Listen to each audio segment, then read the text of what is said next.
Good morning student. Class 11th में हमारा chapter चल रहा था निजी सार्वजनिक और भूमंडलीय उपक्रम। इस लास्ट लेक्चर में हमने पढ़ना शुरू किया था सार्वजनिक क्षेत्र की बदलती हुई भूमिका, जिसमें हमने जानने का प्रयास किया था कि स्वतंत्रता प्राप्ति के पश्चात हमारे सार्वजनिक क्षेत्र के जो उद्यम थे उन्होंने किस प्रकार देश की अर्थव्यवस्था को स्ट्रॉन्ग बनाने में अपनी भूमिका निर्वाह करी, और समय और परिस्थितियाँ जैसे जैसे नई नई पंचवर्षीय योजना आती गई उनकी भूमिकाओं में भी परिवर्तन आता चला गया।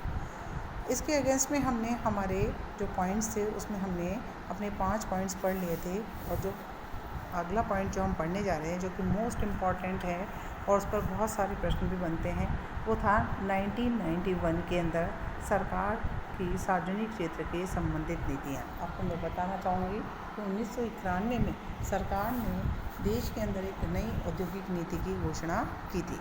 कारण क्या था कि स्वतंत्रता पश्चात हमारे देश की स्थिति बहुत जर्जर अवस्था थी, और देश की अर्थव्यवस्था को मजबूत करने के लिए विभिन्न पंचवर्षीय योजनाओं में कभी कृषि उद्योगों को कभी वाणिज्यिक उद्योगों को ऊपर लाने का प्रयास किया तथा क्षेत्रीय असंतुलन को भी कम करने का प्रयास लगातार करना पड़ा। साथ ही साथ मूलभूत ढांचों का आधारभूत ढांचों का विकास और आर्थिक शक्ति के केंद्रीकरण पर भी अपना प्रयास जारी रखा। लेकिन स्थिति ठीक करते करते ऐसी हुई कि हमारी विदेशी मुद्रा के भंडार हमारे पास कम होने लगे। देश में लाल फीताशाही, रिश्वतखोरी, काला बाजारी की बहुत ज़्यादा मात्रा बढ़ गई, जिससे आय की असमानता पैदा होने लगी। लोग उपभोक्ताओं का शोषण करने लगे और देश के जो सार्वजनिक क्षेत्र है उनकी स्थितियां भी बहुत अच्छी नहीं रही। तो 1991 में सरकार ने सार्वजनिक क्षेत्र संबंधित नीति जो है उसमें उन्होंने एक नई औद्योगिक नीति की घोषणा की, जिसमें 4 सुधार किए। सार्वजनिक क्षेत्र की नीति इसमें स्पष्ट और सुनिश्चित की गई। उसके प्रमुख तत्व क्या थे?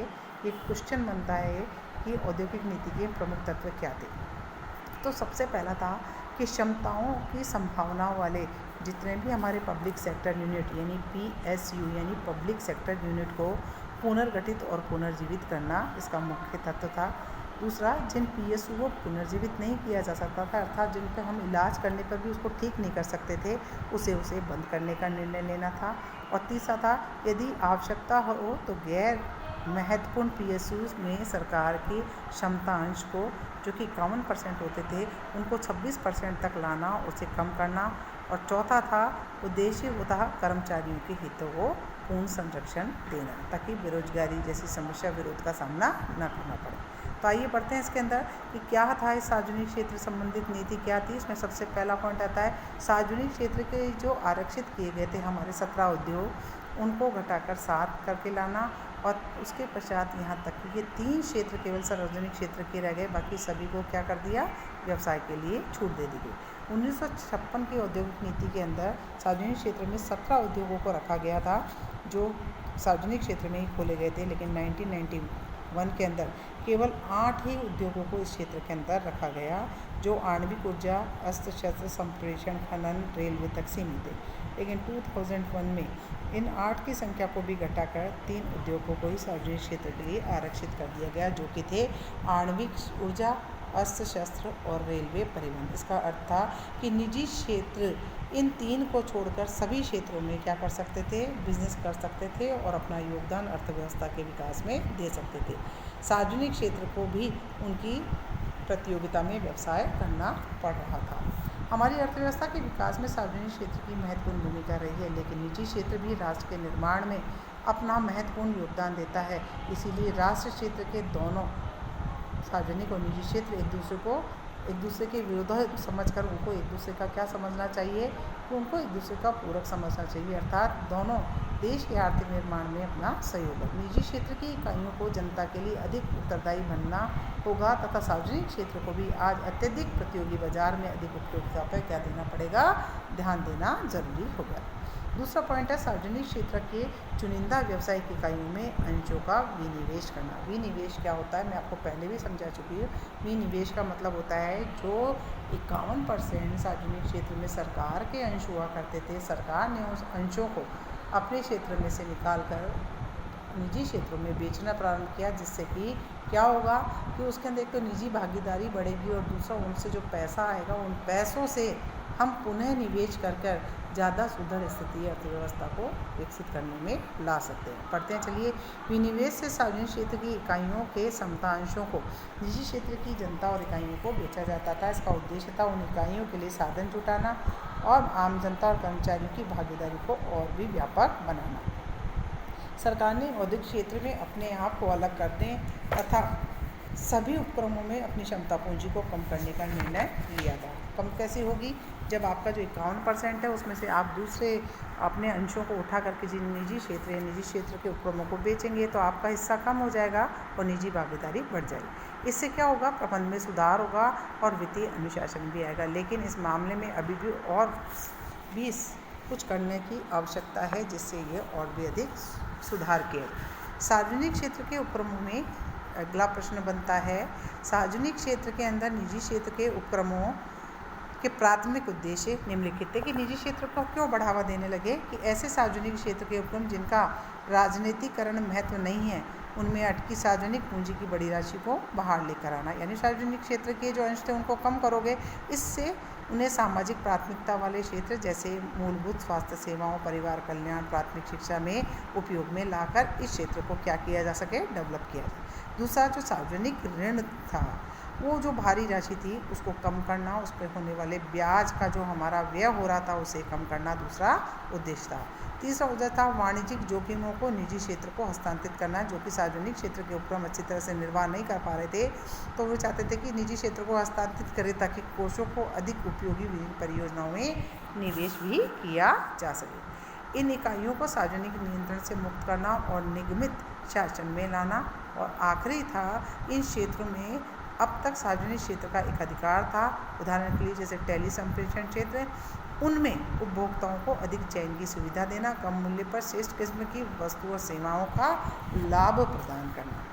अब चलते हैं हम अपने तीसरे पॉइंट पर, इसमें आता है बीमार इकाइयां और निजी क्षेत्र के लिए एक समान नीतियाँ। देखिए, आप सभी जानते हैं कि औद्योगिक एवं वित्तीय पुनर्निर्माण बोर्ड की स्थापना की गई, जिसका उद्देश्य था सार्वजनिक क्षेत्र में कमज़ोर या रुग्ण इकाइयाँ जिनको हम सुधार करने के पश्चात भी अच्छी तरह से नहीं चला पा रहे थे, तो उन बीमार इकाइयों को उनको सौंपना ताकि वह कोशिश कर उनका इलाज कर उसे पुनर्गठित कर दे। और अगर ऐसी संभावनाएं नज़र आती है कि वह कुछ नहीं कर सकते तो ऐसी सिचुएशन के अंदर हम उसे बंद करने का निर्णय भी ले सकते हैं। बोर्ड ने कुछ मामलों में ऐसी इकाइयों को पुनः सक्रिय करने और पुनर्स्थापना की योजना के लिए रखा और कुछ इकाइयों को बंद करने का निर्णय लिया। और बंद इकाइयों के जो कर्मचारी थे उसके संबंध में नेचुरली है कि उनके रोजगार जाने की संभावना रहेगी, तो उन्होंने विरोध किया। तो सरकार ने राष्ट्रीय नवीनीकरण कोष का गठन किया, जिसका उद्देश्य क्या था? ऐसे औद्योगिक मजदूरों को सेवा में लगाए रखना या दोबारा रख लेना, या जो कर्मचारी स्वेच्छा से वॉलंटरी रिटायरमेंट लेना चाहते हैं उनको क्षतिपूर्ति का भुगतान भी किया जाए ताकि वह संतुष्ट हो सकें। PSU जो थे इकाइयाँ जो बीमार थीं, उनके खातों में इतनी हानियाँ इकट्ठी हो चुकी थी कि उन्हें सक्रिय रखना अब बहुत कठिन कार्य सरकार के लिए हो गया था। ऐसी स्थिति में भारी दबाव में होने के कारण केंद्र और राज्य सरकार उन्हें भी अधिक दिन तक जीवित नहीं रख सकती थी। ऐसी स्थिति में सरकार के पास कर्मचारियों और श्रमिकों को सुरक्षा प्रदान करने के पश्चात इन इकाइयों को बंद करने के लिए और कोई भी विकल्प नहीं था, इसीलिए ऐसी इकाइयों को बंद करने का निर्णय लिया। राष्ट्रीय नवीनीकरण कोष के पास स्वैच्छिक पथकर योजना एवं स्वैच्छिक सेवानिवृत्ति योजना लागतों को पूरा करने के लिए पर्याप्त संसाधन नहीं जुटा पा रही थी, इसलिए उनका भी निर्णय लिया गया। फिर आता है अगला पॉइंट हमारा जो है समझौता विवरणिका, कि इस समझौता विवरणिका के माध्यम से निष्पादन में सुधार करने का प्रयास किया। इसके अनुसार प्रबंधक को अधिक स्वायत्तता प्रदान की जा सकती है, साथ ही साथ उनके निर्धारित परिणामों के लिए उन्हें उत्तरदायी भी ठहराया जाने लगा। परंतु इस प्रणाली के अंतर्गत सार्वजनिक क्षेत्र की इकाइयों के स्पष्ट लक्ष्य निर्धारित किए गए तथा लक्ष्यों को प्राप्त करने के लिए परिचालन करने के लिए उन्हें स्वतंत्रता भी प्रदान की गई। इस ज्ञापन किसी सार्वजनिक क्षेत्र की विशेष इकाई और उसके प्रशासनिक मंत्रालय के आपसी संबंधों एवं स्वायत्तता को परिभाषित किया जाता है करता है। तो ये थे हमारे सार्वजनिक क्षेत्र की बदलती हुई भूमिका के बारे में। हम नेक्स्ट टॉपिक जो शुरू करने वाले हैं उसका नाम है भूमंडलीय उपक्रम, जिसको हम मल्टीनेशनल कंपनीज भी बोलते हैं। बहुराष्ट्रीय कंपनियां, बहुमंडलीय यानी एक देश से अधिक देशों के अंदर व्यापार करने वाले ऐसे उपक्रम जो किसी एक विशेष स्थान से संबंधित होते हैं और धीरे धीरे दूसरे राष्ट्रों में, जो कि वैश्वीकरण के दौरान सभी लोग दूसरे देशों के अंदर अपने व्यवसाय करने के लिए स्वतंत्र किए गए, यानी देशों ने अपनी सीमाओं को व्यापार के लिए खोला। तो ये जो कंपनियां हैं एक से अधिक राष्ट्रों में जाकर अपने व्यवसाय कारोबार को चलाने लगी, इसलिए ऐसे उपक्रमों को बहुमंडलीय उपक्रम की संज्ञा दी गई, जो कि आज हमारे चारों ओर इर्द गिर्द बहुत सारे उत्पाद और सेवाएं हमें रोज़मर्रा में अपनाती हैं। हम किसी न किसी इस बहुमंडलीय उपक्रम के उत्पादों का उपभोग भी करते हैं। तो इसके बारे में हम पढ़ने जाएंगे, जैसे कि आप नाम भी जानते होंगे ऐसे बहुमंडलीय उपक्रम का, जैसे हिंदुस्तान लीवर लिमिटेड, जिनके प्रोडक्ट हम आम जिंदगी के अंदर सुबह उठते ही प्रयोग में लेते हैं। यह विदेशी कंपनी है, लेकिन संसार के विश्व के अनेक देशों में अपने कारोबार को चलाती है और उपभोक्ताओं की आवश्यकताओं को संतुष्ट करते हुए अपना लाभ प्राप्त करती है। ऐसे उपक्रम जो होते हैं ये बहुत बड़े उपक्रम होते हैं, अधिक पैसा निवेश होता है, आधुनिक तकनीकें इनके पास होती है।